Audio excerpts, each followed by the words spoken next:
Sehr geehrte Frau Präsidentin Steinbach, sehr geehrte Damen und Herren, erlauben Sie mir als Präsident der ungarischen Nationalversammlung, Sie auch im Namen meiner Abgeordnetenkollegen recht herzlich willkommen zu heißen.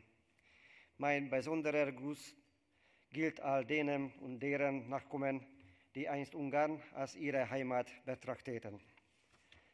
Gestatten Sie mir, dass ich mein Grußwort nun in meiner Muttersprache Ungarisch fortführe.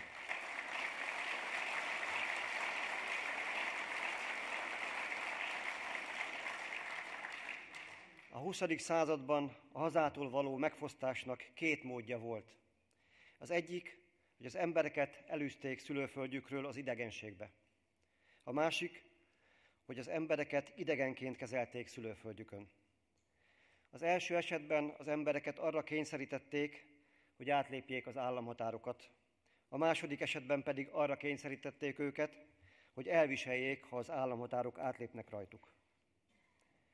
Az emberek hazáját Isten jelölte ki, elvesztettük a hazánkat, mondták a szülőföldjükről a második világháború végén elüldözött németek 1950-ben stuttgarti kartájukban. Azért vagyunk a világon, hogy valahol otthon legyünk benne. 1934-ben ezekkel a szavakkal fogalmazta meg az első világháború vége után szülőföldjükön idegeneknek bélyegzett erdélyi magyarok vágyát az író Tamás Járon. Mindkét idézet a hontalanságból, annak mélyéből fakad. A második világháború végén több mint 10 millió németet üldöztek el a szülőföldjükről. A mai Németországban élő minden negyedik német ember elűzött vagy elűzöttek leszármazottja. Az első világháború végén minden 10 magyar emberből 3, azaz több mint 3 millió magyar vált idegenné saját szülőföldjén, és azóta is küzd a magyar közösség tagjaként való megmaradásért.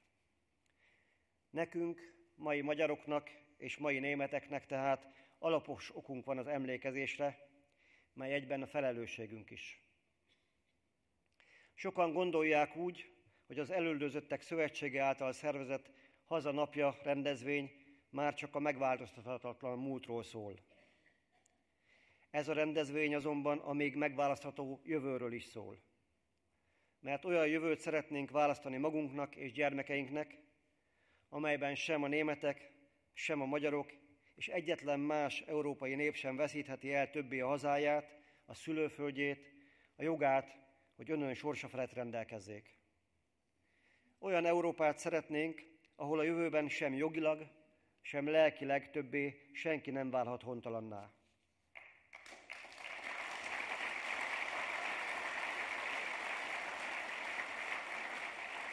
Tisztelt Hölgyeim és Uraim! A bűn nem akkor teljesedik ki, amikor azt elkövetik, hanem akkor, amikor az emberek beletörődnek a bűnbe és elfogadják azt. A második világháború végén az ártatlan német emberek kollektív bűnösséggel való sújtása és szülőföldjükről való elüldözése bűn volt. Ugyanúgy bűn, mint amelyet bűnös német emberek korábban követtek el ártatlanokkal szemben a második világháború során.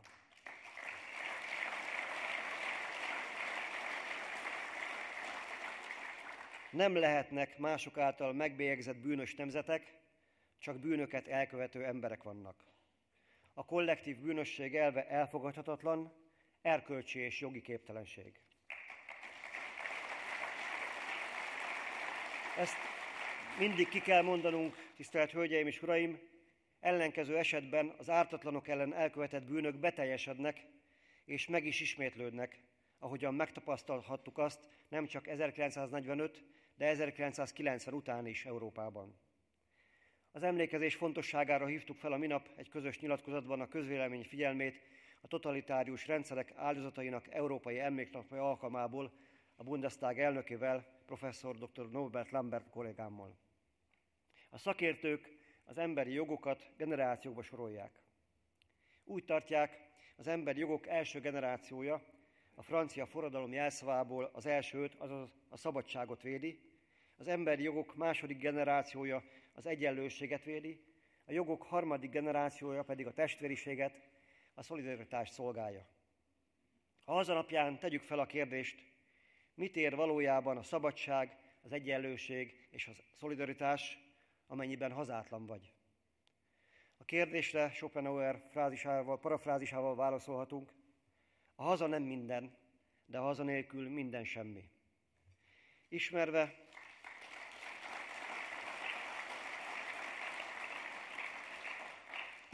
a nagyvilág és Európa mélyülő válságait, a politikai realizmus jegyében és az ártatlan emberek védelmében hasznos lenne kibővíteni az emberi jogok egyetemes rendszerét a szülőföldhöz való joggal, mint abszolút és korlátozhatatlan emberi joggal, amely jogerőt adna annak az erkölcsi parancsnak, mely szerint akarata ellenére senkit nem lehet eltávolítani szülőföldjéről, illetve akarata ellenére senkit nem lehet megakadályozni abban, hogy szülőföldjére visszatérjen.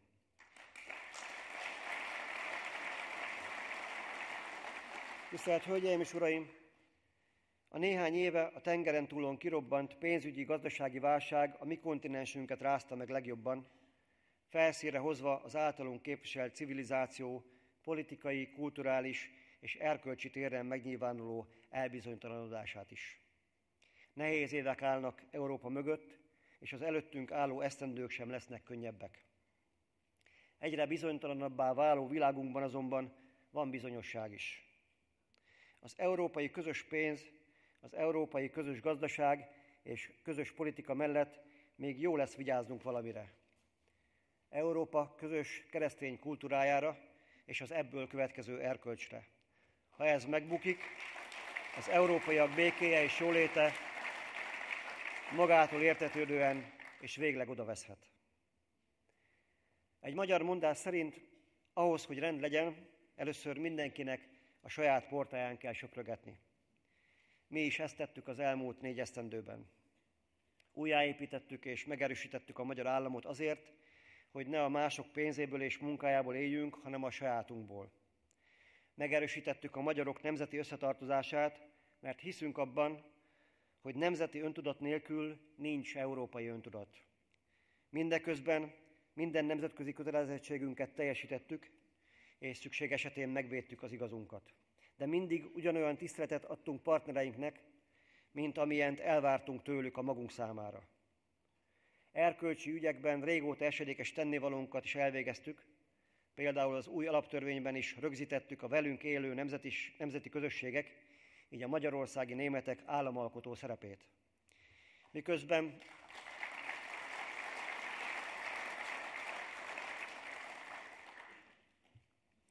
386-ról 199 főre csökkentettük az országgyűlés létszámát, lehetőséget teremtettünk a magyarországi nemzetiségeknek, hogy parlamenti mandátumhoz jussanak, illetve, amennyiben ez létszámuk miatt nem volt lehetséges, nemzetiségi szószóló révén képviseljék közösségeiket a parlamentben.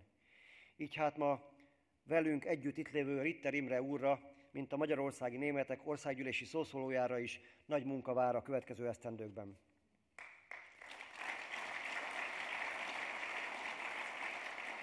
Együtt emlékeztünk a budakeszi német közösség letelepedésének 300. évfordulóján, és 2012-ben megteremtettük a magyarországi németek elhurcolásának és előzésének emléknapját, amelyre minden esztendő január 19. napján a kiemelt fontosságú állami rendezvények sorában emlékezünk meg. A magyarországi németek üldöztetése tananyagként is szerepel az iskolai oktatásban.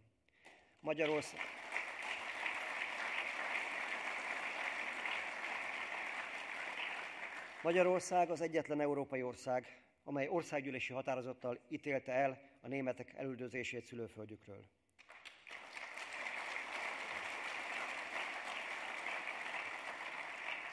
...2014-ben a magyarországi választópolgárok 2/3 parlamenti felhatalmazást adtak arra, hogy újabb 4 esztendőre folytassuk a 2010-ben elkezdett munkát. Magyarország ezáltal politikai értelemben Európa egyik legstabilabb országa lett. Tisztelt barátaim! Megtisztelő a bizalmuk, mely lehetővé tette, hogy a hazanapján ma együtt lehessünk. Köszönöm Erika Steinbach asszonynak, hogy a szövetség elnökeként 16 esztendeje küzd az elüldözött németek igazságáért.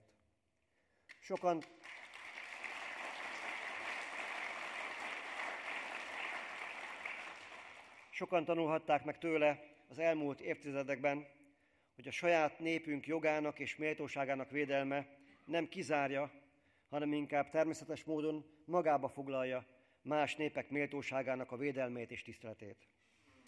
Kívánom az elnöki tisztség várományosának, dr. Bernd Fabricius úrnak, hogy eredményesen folytassa ezt a nemes küzdelmet. Ich danke dem Bund der Vertriebenen, dass seit nunmehr 57 Jahren die Erinnerung wechhält. Die Sache der Vertriebenen ist keine rein deutsche Angelegenheit, sie ist eine europäische Angelegenheit mit europäischen Lehren.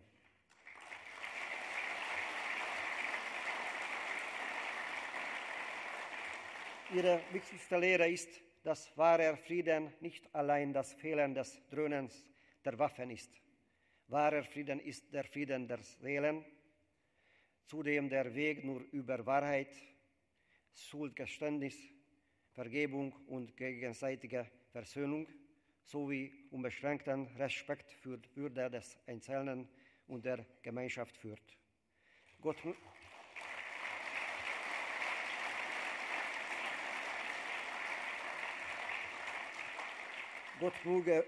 möge uns auf diesem Weg führen.